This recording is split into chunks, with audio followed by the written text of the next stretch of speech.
When the whole so-called East Coast West Coast beef was happening, I don't remember you getting involved in any type of fashion. I didn't get into that shit. I had love for New York niggas. Yeah. I mean, Wu-Tang, Nas, I mean, Buster, Tretch. These are niggas I used to fuck with on like just on some real shit. And then Primo and Guru. My man Harry Fobbs, rest in peace.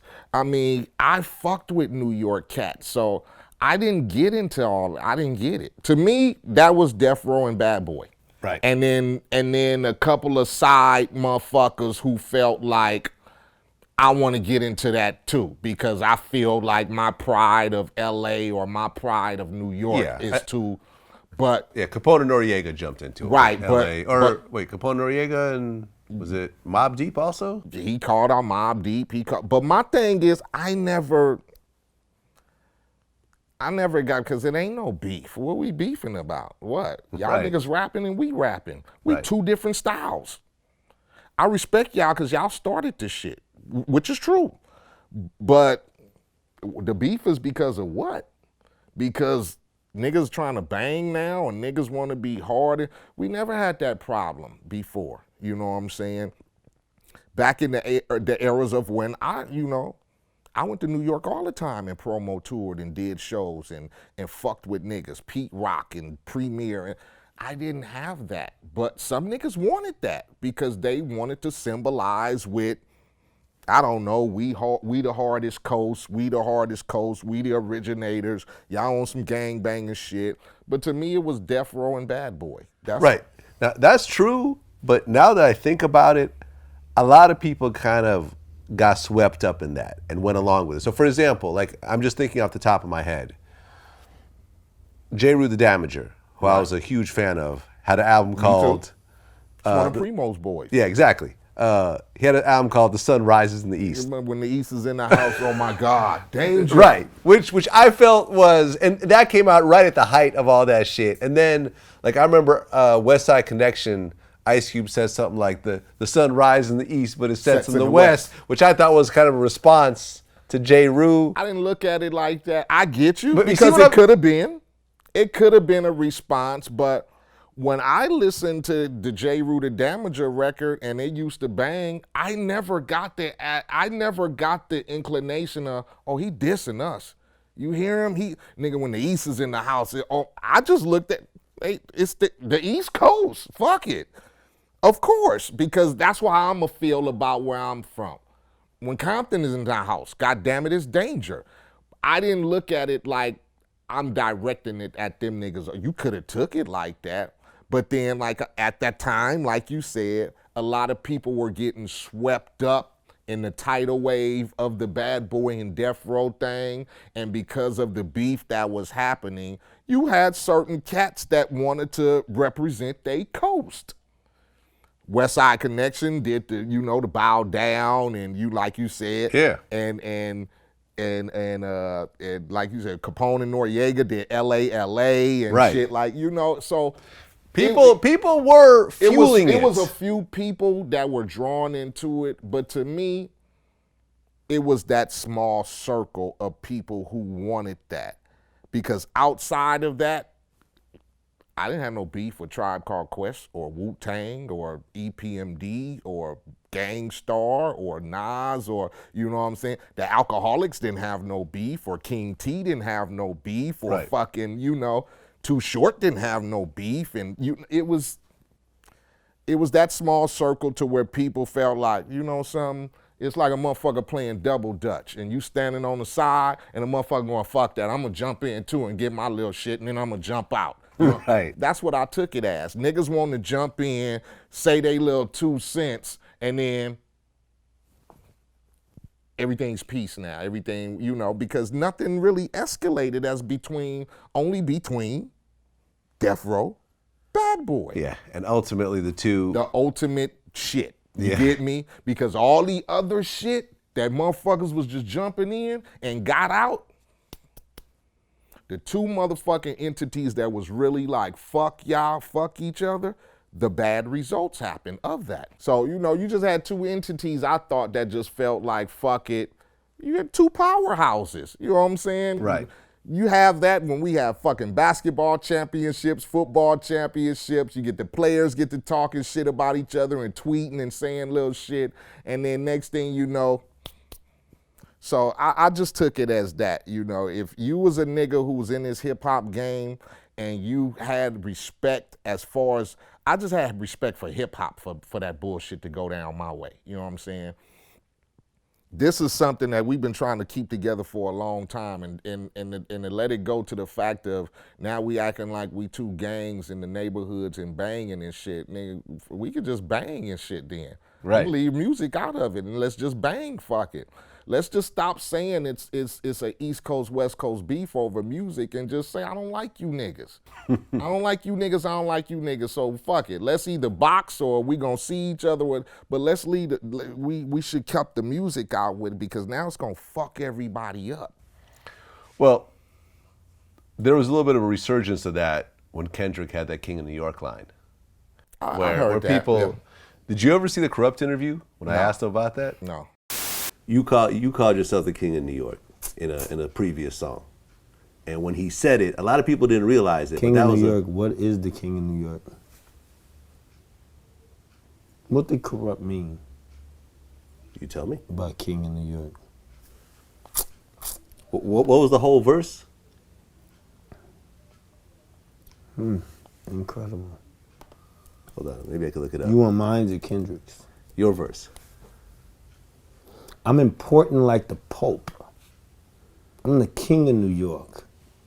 I'm live from South Central. I'm a Muslim on pork. That means I'm the fucking worst. And that's all it meant. I'm the fucking worst. I'm important like the Pope. I'm important, nigga. I'm the King of New York. His name was Frank White. You notice how since somebody from the West Coast will say they're the king of fucking New York, they automatically assume we're disrespecting New York. Right. I'm sick of that shit.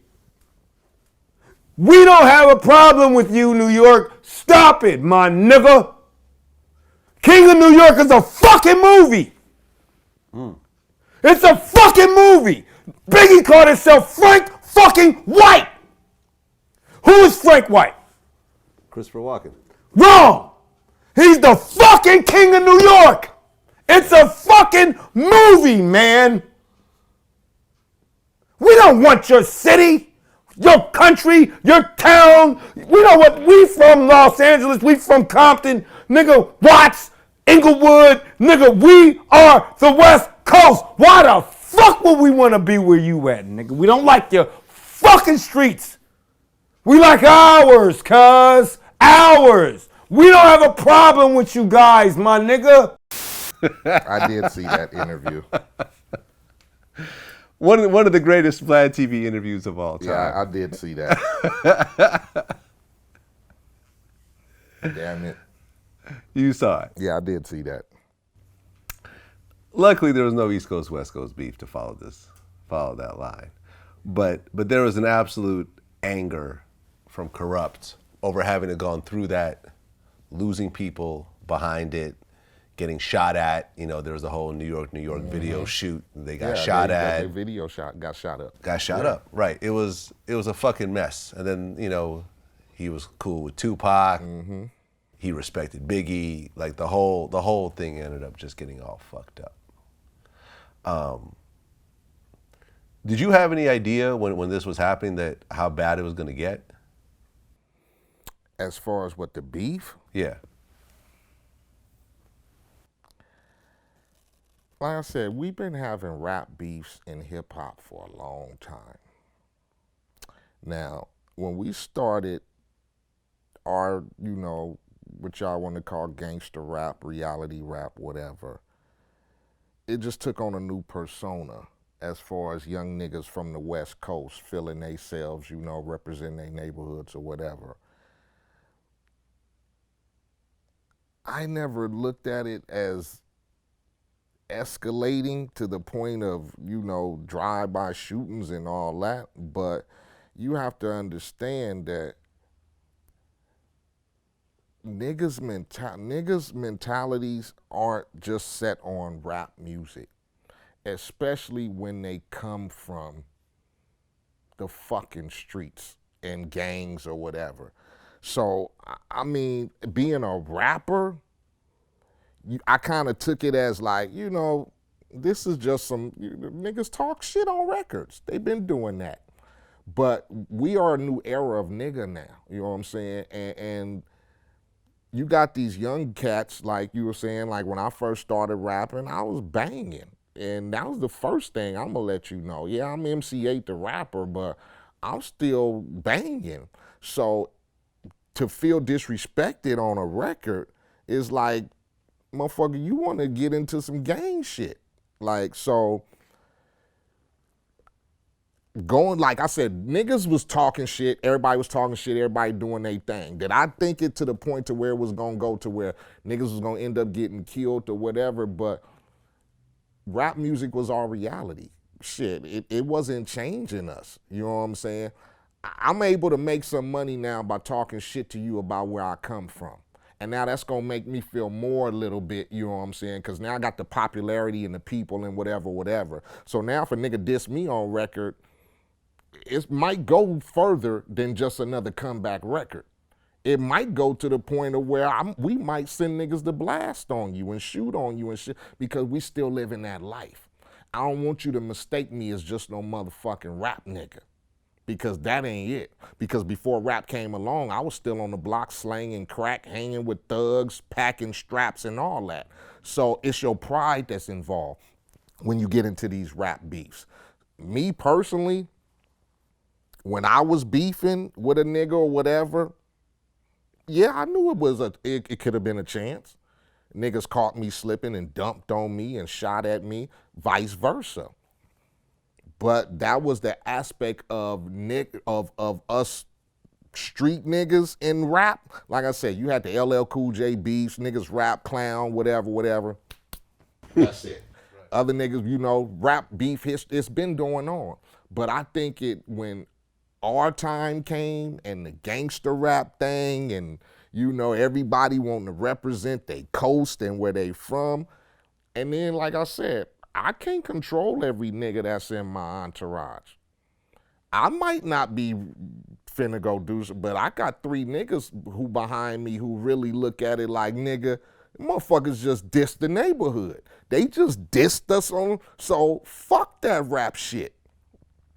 Them niggas over here shooting a video, let's go.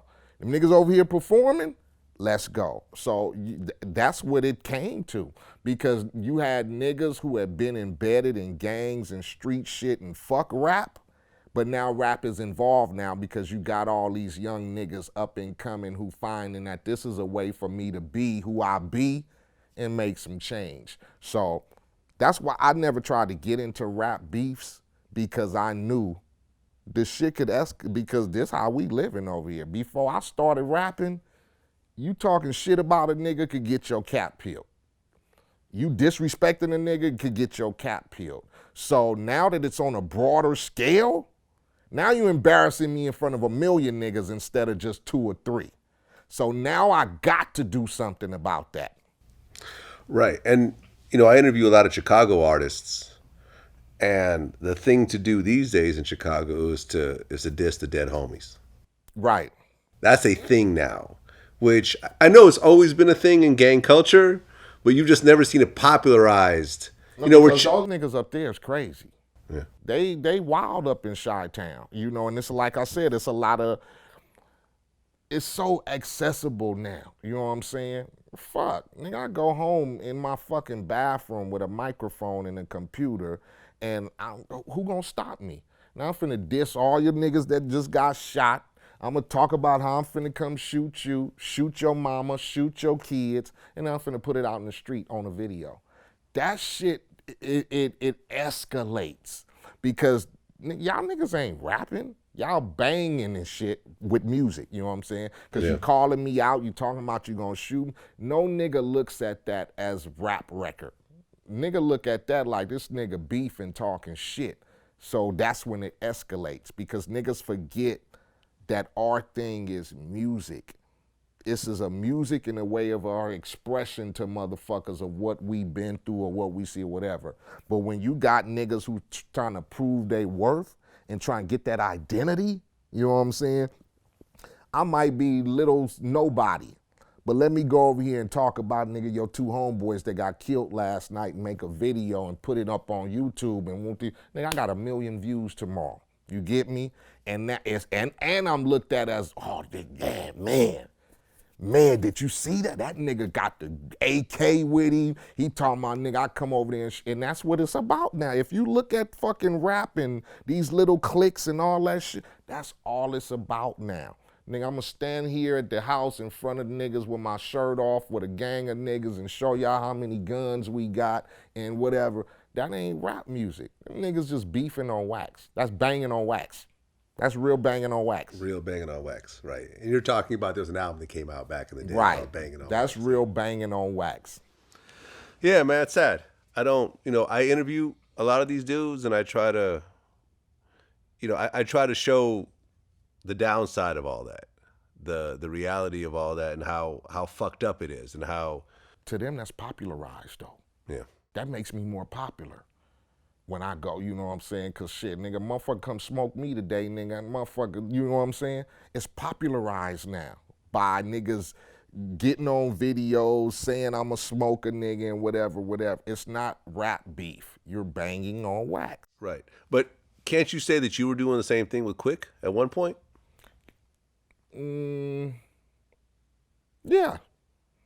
Because I was representing my neighborhood, he was representing his neighborhood. Right. I was a Crip, he was a Blood, yeah. And that's where it stemmed from.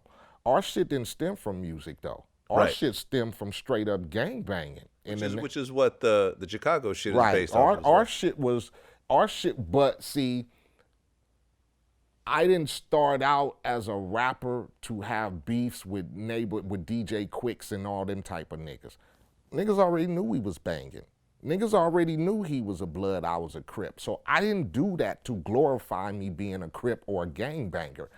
I did that because that's what we did when you beef with the other set. And at the time, I just happened to be a fucking rapper. You know what I'm saying? If I wasn't a rapper and was just a normal nigga, I'd probably be trying to strap up every night and go pull drive-bys. But because I'm a rapper, then yeah, I got to represent the neighborhood and let a nigga know, especially if I'm being dissed by a nigga from a rival set.